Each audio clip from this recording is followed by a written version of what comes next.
In today's video, I'm going to teach you how to convert text to outlines in Adobe Illustrator. Converting text to outlines turns your live text into pure vector shapes so you can scale and share artwork without attaching fonts. This is especially helpful when handing files off to a printer or a collaborator who may not have your exact typeface installed. Have your document open with the text you want to convert. First, select the text. You can click with the selection tool to grab the entire text object, or switch to the type tool and highlight the specific text if you're working inside a longer block.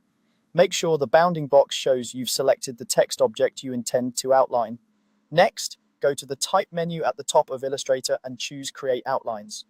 The command runs instantly, there's no dialog box, so take a quick moment to confirm you've selected the correct text before you click it. Immediately, your text is transformed into vector shapes. Every character becomes a path made of anchor points and curves, just like any other artwork in Illustrator. You'll notice the text cursor disappears, the characters are no longer editable as live type, and the bounding box now surrounds a group of shapes rather than a text frame. From here, you can scale the outlined text to any size without worrying about pixelation or missing fonts.